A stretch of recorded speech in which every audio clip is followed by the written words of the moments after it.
Film की शुरुआत होती है एक गांव से जिसका नाम है कुंदपुरा, जो कि कर्नाटक के समुद्र किनारे बसा एक इलाका है। और यहीं पर 1847 में हम एक राजा को देख पाते हैं जिसके पास सब कुछ है, बीबी है, बच्चे है, गांव है और उसकी प्रजा उसे बहुत प्यार करती है। राजा के पास सब कुछ तो है मगर सुख शांति नहीं है और इसी की सबसे बड़ी कमी है उसके पास। हद तो तब हो जाती है जब राजा को रात में नींद नहीं आती है तो एक पुजारी के कहने पर राजा सुख शांति की तलाश में जंगलों में निकल पड़ता है और सुख शांति की तलाश करते करते वो एक गाँव में पहुँचता है जहाँ पत्थर के रूप में मौजूदा ग्राम के दर्शन के साथ ही उसे असीम शांति की अनुभूति होती है, सुख मिलता है। राजा देवता को अपने महल में ले जाना चाहता था। तब देवता एक मनुष्य के शरीर में प्रवेश कर राजा से एक सवाल करता है कि मुझे यहाँ से ले जाओगे, बदले में गांव वालों को क्या दोगे? तो राजा कहता है जो आप कहोगे। तब देवता कहता है कि तुम जोर से इन जंगलों में आवाज लगाओ और जहाँ तक तुम्हारी आवाज जाएगी वहां तक की जमीन इन गाँव वालों की। राजा ऐसा ही करता है, जहाँ तक की उसकी आवाज जाती है वहां तक की जमीन, जंगल, नदियाँ गाँव वालों के हो जाते हैं। उस दौरान देवता ने राजा से कहा था कि अगर कभी उससे यह भूमि वापस मांगी तो देवता उसे माफ नहीं करेंगे। इसके बाद सन 1970 में राजा के एक वंशज को लालच आ जाता है और वह भूत कोला के दौरान देवता बने नृतक पर सवाल उठाते हुए उनसे दान की हुई जमीन वापस मांगता है। और जिस इंसान के अंदर देव आए हुए थे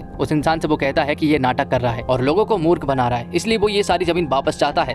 ये बात सुनने के बाद देव को गुस्सा आ जाता है और नाराज होकर नृतक के भीतर आए देवता जंगल में जाकर सशरीर गायब हो जाते हैं। और फिर कुछ दिनों के बाद राजा के वंशज की कोर्ट के बाहर सीढ़ियों पर अचानक मृत्यु हो जाती है, जैसा कि देव ने कहा था कि अगर उससे जमीन मांगी तो वो उन्हें जान से मार देगा। इसके बाद कहानी शिफ्ट होती है 1919 में, जहाँ पर हम कम्बाला रेस को देख पाते हैं और इस रेस में भैंसों की रेस कराई जाती है जिसमें कि हम शिवा नाम के एक आदमी को देखते हैं जो कि अपने भैंसों के साथ आता है। दरअसल ये रेस पिछले 3 सालों से शिवा ही जीतता आ रहा है और यहाँ पर भी वो एक बहुत ही अच्छी टाइमिंग सेट करता है जिस टाइमिंग को तोड़ना नामुमकिन सा था क्योंकि ऐसा पिछले 3 सालों से तो कोई नहीं कर पाया। लेकिन यहाँ पर उसे पता चलता है कि वो सेकंड आया है तो उसका दिमाग खराब हो जाता है और जो फर्स्ट आया होता है वो उसे मारने लगता है क्योंकि उसे मालूम है कि ये चीटिंग है। और फिर दोनों दलों के बीच में एक जोरदार फाइट होती है। अब आगे हमें कुछ बातें पता चलती है कि शिवा जो है वो देवेंद्र नाम के एक आदमी जिसे सब साहेब बुलाते हैं उसके लिए काम करता है। दरअसल वो एक ऊंची जात वाला होता है और शिवा जो होते हैं वो नीची जात वाले होते हैं और जो साहेब होते हैं वो उन्हीं राजाओं के वंशज होते हैं। और भूतकोला के दौरान जब वो इंसान जंगलों में गायब हो गया था वो कोई और नहीं बल्कि शिवा के पिता होते हैं। तो भूतकोला के अनुसार आगे की प्रथा शिवा को ही निभानी थी, लेकिन उसके कर्म बहुत ही खराब है, शराब पीता है, लड़कीबाजी करता है और किसी से भी ठीक से बात नहीं करता है, इसलिए आगे की प्रथा उसका भाई गुरु निभाता है। हालांकि कोई भी गांव में जब प्रॉब्लम होती है तो शिवा सबसे आगे खड़ा होता है और गांव वालों की हेल्प सबसे पहले करता है। साथ ही शिवा के लव अफेयर के बारे में भी बताया जाता है जिसका नाम लीला होता है। वो लीला से बहुत प्यार करता है और लीला हाल ही में फॉरेस्ट डिपार्टमेंट की पढ़ाई कर रही है। तो शिवा साहिब जी के कहने पर कुछ भी करने को तैयार हो जाता है। दरअसल वो उनके छोटे छोटे काम करता है जैसे कि जंगलों से लकड़ी काटना, सुअरों को मारना, खेतों में पानी देना, जिसके बदले में साहिब शिवा और उसके दोस्तों को पैसे और खाना खिला दिया करते हैं और शिवा और उसके दोस्त इतने में ही खुश हो जाते हैं। जिसके बाद गांव में एंट्री होती है मुरलीधर नाम के एक पुलिस इंस्पेक्टर की जो कि काफी क्रूर होता है और गांव वालों से बिल्कुल भी ठीक ढंग से बात नहीं करता है। यहाँ पर उसका सिर्फ एक ही सपना है कि किसी भी तरह से वो इस फॉरेस्ट की बचाए, उसे गांव वालों की कोई भी चिंता नहीं है। तो भले ही गांव के सभी लोग मुरलीधर से डरते होंगे लेकिन यहाँ पर शिवा मुरलीधर से बिल्कुल भी नहीं डरता है। अब आगे भूतकोला का प्रोग्राम होता है जिसमें कि गुरु के अंदर देव आए हुए थे। तो गाँव वाले भले ही किसी भी त्योहार को माने या फिर ना माने लेकिन भूतकोला उनके लिए सब कुछ है, इसलिए वो भूतकोला प्रथा को सबसे ज्यादा महत्व देते हैं। तो इसी प्रथा के दौरान गांव के लोग यहाँ पर जोर जोर से पटाखे फोड़ने लगते हैं और इन्हें देखकर मुरलीधर जब इन आवाजों को सुनता है तो वो तुरंत ही गांव की तरफ आता है और वो यहाँ पर लोगों से कहता है कि वो पटाखे इतनी जोर जोर से ना फोड़े क्योंकि इन पटाखों से जंगलों के जानवरों पर फर्क पड़ता है। ये बात सुनने के बाद शिवा और उसके साथ ही मुरलीधर का मजाक उड़ाने लगते हैं क्योंकि वो उनसे कहते हैं कि वो लोग जिन जानवरों को बचाने की कोशिश कर रहे हैं वो तो उन्हें मारते हैं और खाते भी हैं और ये चीज वो कोई आज से नहीं कर रहे हैं बल्कि सालों से करते आ रहे हैं। तो इन दोनों की बातों से हमें ये तो पता चल जाता है कि मुरलीधर और शिवा की आपस में बिल्कुल भी नहीं बनती है। उन दोनों के बीच में 36 का आंकड़ा है। इसलिए मुरलीधर ये सोचता है कि वो किसी भी तरह से शिवा को अपराध करते हुए रंगे हाथ पकड़ना चाहता है। इसलिए मुरलीधर अपने साथियों से जंगलों में पहरा देने को कहता है ताकि वो शिवा को अपराध करते हुए रंगे हाथ पकड़ सके क्योंकि मुरलीधर को बहुत ही अच्छे से मालूम है कि शिवा ही वो आदमी है जो कि जंगलों से लकड़ी काटता है और जंगली सुअरों को भी मारता है। लेकिन मुरलीधर को कोई भी लीड नहीं मिलती है। अब आगे मुरलीधर को ऑर्डर्स मिलते हैं कि गाँव की जो जमीन है वो फॉरेस्ट जंगल में आते हैं, इसलिए गाँव के सभी लोगों को समझाया जाता है और लोगों को इस जमीन को खाली करने को कहा जाता है। लेकिन जब वो लोग नहीं मानते हैं तो मुरलीधर अपने अफसरों से कहकर उनके साथ जबरदस्ती करने लगता है। साथ ही हमें ये बात भी पता चलती है कि लीला का फॉरेस्ट डिपार्टमेंट में सिलेक्शन हो गया है और आज उसका पहला दिन है और पहले ही दिन में आज उसके गांव वाले के वो खिलाफ हो जाती है।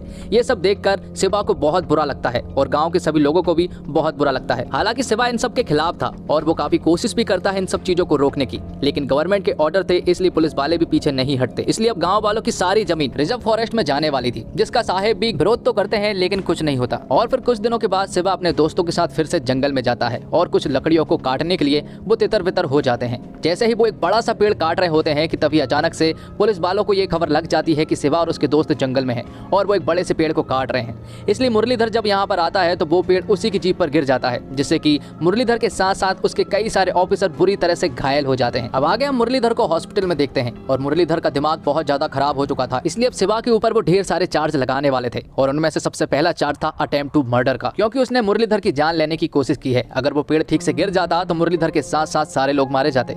आगे हम देखते हैं कि जब ये बात शिवा और उसके साथियों को पता चलती है तो वो लोग गांव और जंगलों में ही अंडरग्राउंड हो जाते हैं, क्योंकि अगर वो पुलिस के हाथ पकड़े गए तो उन्हें जेल होना तो एकदम तय है। पुलिस भी गांव की जगह जगह पर घूम रही थी और शिवा और उसके दोस्तों को खोजने में लगी हुई थी, लेकिन एक दिन अचानक से उन लोगों के बारे में पता चल जाता है और पुलिस शिवा और उसके दोस्तों को पकड़ लेती है, जिसके बाद उन सभी को जेल में डाल दिया जाता है। और शिवा के जेल जाते से ही गांव में राजनीति होने लगती है। यहाँ पर साहिब गुरु को बुलाता है और उसे अपने साथ ले जाता है। यहाँ पर गुरु को वो पट्टी पढ़ाने लगता है। वो उससे कहता है कि जब उसके अंदर देव आएंगे तो वो गांव वालों के सामने ये कह देगा कि ये सारी जमीन साहिब की है और उसे ही मिलनी चाहिए। लेकिन यहाँ पर देव उससे कहता है कि जब उसके अंदर देव आते हैं तो उसे कुछ भी नहीं मालूम रहता है कि वो कौन है। तो साहिब उससे कहते हैं कि जब देवता तुम्हारे अंदर से चले जाएंगे और जब तुम्हारे अंदर खुद का कैरेक्टर रहेगा तो तुम देवता बनकर सभी गाँव वाले के सामने ये कह देना कि ये सारी जमीन साहिब की है। अगर वो ऐसा करेगा तो इनमें से 5 एकड़ जमीन वो तुम्हें दे देगा। लेकिन गुरु इनके लिए भी नहीं मानता है और इसका रिएक्शन ये होता है कि साहिब गुरु को मार देते हैं और गुरु की लाश को वो लोग गांव के बीचों बीच फेंक कर आते हैं। और ये न्यूज जब गांव वालों को पता चलती है तो गांव वालों का बहुत ही ज्यादा बुरा हाल हो चुका था, क्योंकि जिस इंसान के अंदर देवता आते हैं अब वो मारा गया और वो लोग बहुत ही चुनिंदा होते हैं जिनके अंदर देवता आते हैं। ये बात जब वो लोग शिवा को बताते हैं तो शिवा का रो रो कर बहुत ही ज्यादा बुरा हाल हो चुका था, क्योंकि उसे मालूम है कि गुरु उसके लिए कौन था। अब कुछ दिनों के बाद शिवा जेल से निकल जाता है और उसका सिर्फ एक ही मकसद है कि वो पता लगाए कि आखिर गुरु को किसने मारा। इसलिए वो तुरंत ही साहिब के पास जाता है। तो साहिब यहाँ पर शिवा को बताते हैं कि आखिर गुरु को किसने मारा। साहिब यहाँ पर मुरलीधर का नाम लेते हैं और शिवा उनकी बातों पर विश्वास भी कर लेता है, क्योंकि उसे मालूम है कि मुरलीधर से उसका 36 का आंकड़ा है और मुरलीधर भी कुछ भी कर सकता है।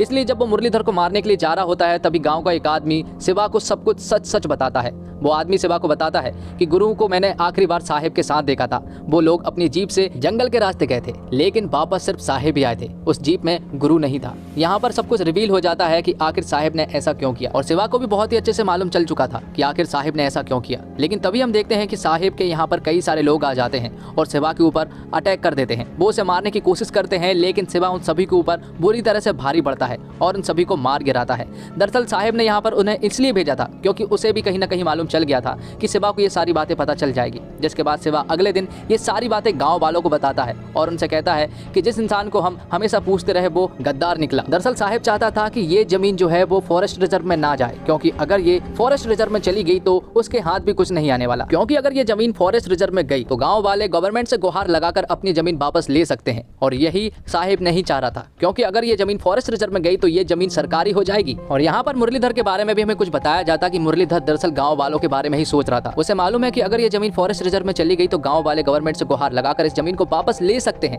लेकिन वो ये नहीं चाह रहा कि ये जमीन साहिब के पास जाए। इसलिए हमें ये पता चलता है कि मुरलीधर भी गांव वाले के हित में ही था। और ये सब लोग जब बात कर ही रहे होते हैं कि तभी साहिब के ढेर सारे लोग यहाँ पर आ जाते हैं और गाँव के लोगों से फाइट करना शुरू कर देते हैं। गाँव वाले भी बहुत सारे थे, लेकिन साहिब के लोग भी ढेर सारे थे। यहाँ गाँव वाले और साहिब के लोगों के बीच में गैंग वार से छिड़ जाता है, जिसमें कि एक भयानक फाइट दिखाई जाती है और गाँव के कई सारे घर जला भी दिए जाते हैं। तो साहिब के लोगों के आगे अब गाँव वालों की हार होने लगी थी और यहाँ पर शिवा को भी बुरी तरह से मारकर एक जगह पर पटक दिया था। तो साहिब और उसके आदमियों को ऐसा लग रहा था कि अब शायद वो इस जंग को जीत गए हैं, लेकिन तभी शिवा के अंदर देवता आ जाते हैं और वो उन्हें बुरी तरह से मारना शुरू कर देता है। और यहाँ पर गाँव के लोग हाथ जोड़ लेते हैं, क्योंकि भूत कोला की प्रथा को जारी रखने के लिए उन्हें देवता मिल चुका था। जिसके बाद एक खतरनाक फाइट होती है जिसमें कि शिवा के अंदर का देवता उन सभी लोगों को मार गिराता है। आखिर में वो साहिब को भी मार देता है। अब आगे भूत कोला की प्रथा जारी थी, जिसमें कि शिवा अब देवता के रूप में बन गया था। उसका गेटअप जो है वो पूरी तरह से उसी तरह का था जिस तरह से उसके पिता हुआ करते थे। यहाँ पर भी वो भूत कोला की प्रथा को जारी रखता है और आखिर में वो जंगल में दौड़ता हुआ जाता है और वो भी अपने पिता की तरह गायब हो जाता है। और फिल्म के आखिर में हमें ये पता चलता है कि लीला के अंदर शिवा का